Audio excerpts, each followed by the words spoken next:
വേഗം വരുന്ന നമ്മളുടെ കർത്താവായ യേശുക്രിസ്തുവിൻ്റെ തന്നിനാമത്തിൽ എല്ലാവർക്കും സ്നേഹവന്ദനം. വിവിധ പ്രശ്നങ്ങളുടെ മധ്യത്തിൽ ആകുലപ്പെടാത്തവരായി ആരും തന്നെയില്ല. അങ്ങനെയുള്ളവർക്ക് നൽകുന്ന ഉപദേശമാണ് സങ്കീർത്തനം 42 5-ാമത്തെ വാക്യം. എൻ്റെ ആത്മാവേ, നീ വിഷാദിച്ച ഉള്ളിൽ ഞരങ്ങുന്നത് എന്ത്?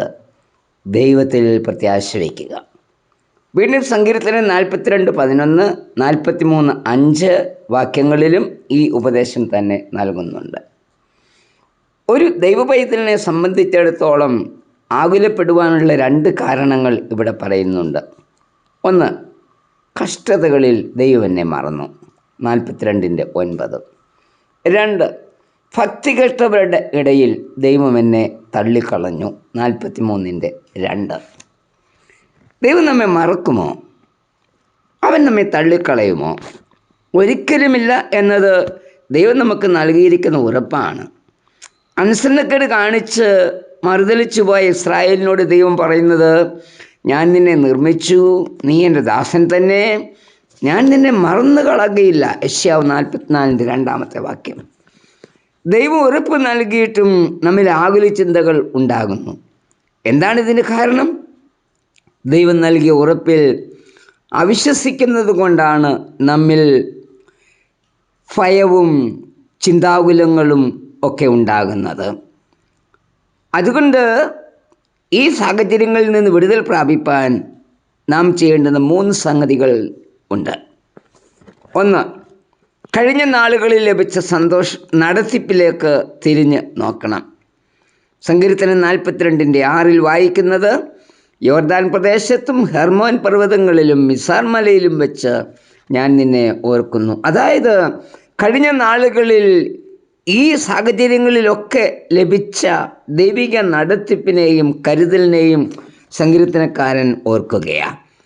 കഴിഞ്ഞ നാളുകളിൽ പ്രതിസന്ധികളിൽ ലഭിച്ചിട്ടുള്ള കരുതലിനെയും നടത്തിപ്പിനെയും തിരിഞ്ഞു നോക്കുവാൻ നാമും തയ്യാറാകണം.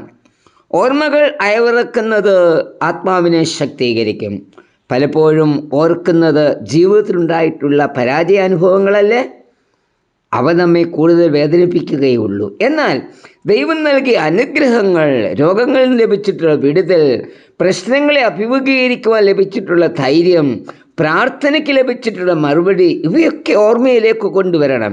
കാൽവറിയിലെ യാഗത്തിൽ കൂടി നമ്മെ സ്നേഹിച്ച ദൈവസ്നേഹത്തെ ഓർക്കണം. അപ്പോൾ നമ്മിലുണ്ടാകുന്ന ആകുല ചിന്തകളെ ജയിപ്പാൻ നമുക്ക് കഴിയും. 2, ജീവിതത്തെ കർത്താവിനായി സമർപ്പിക്കണം. സങ്കീർത്തനക്കാരൻ്റെ സമർപ്പണ വാക്കുകളാണ് 42:8-ാമത്തെ വാക്യം. രാത്രി സമയത്ത് ഞാനവന് പാട്ടുപാടിക്കൊണ്ടിരിക്കും, എൻ്റെ ജീവൻ്റെ ദൈവത്തോടുള്ള പ്രാർത്ഥന തന്നെ. അതായത് പൂർണ്ണമായി ജീവിതത്തെ ദൈവത്തിൻ്റെ നിയന്ത്രണങ്ങളിൽ വിട്ടുകൊടുക്കുന്ന അനുഭവം.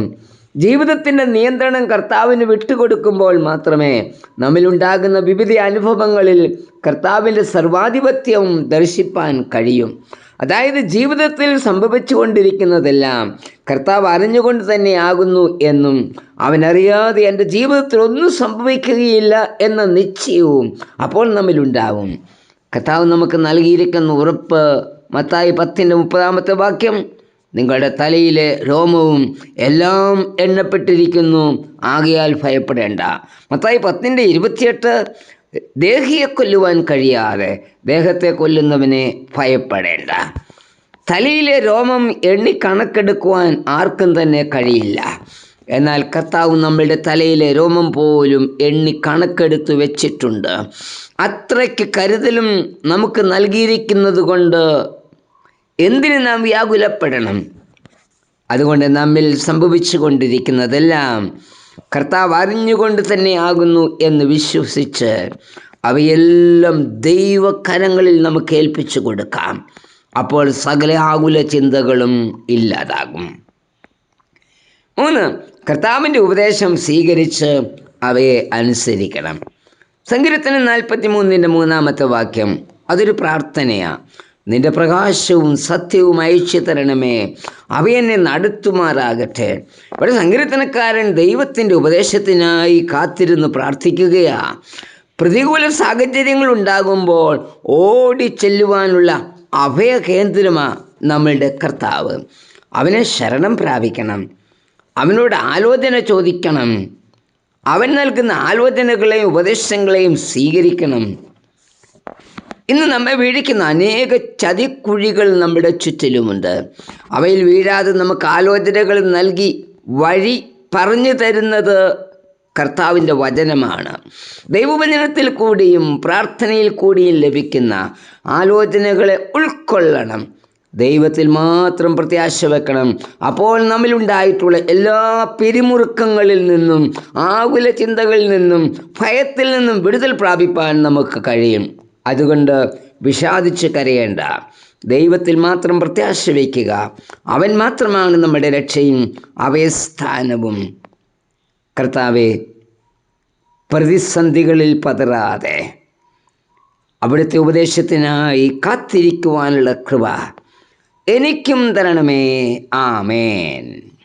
മഹത്വത്തിൻ രാജാവാം മഹോന്നതൻ, മഹിമയോടെ എഴുന്നള്ളാൻ സമയമായി.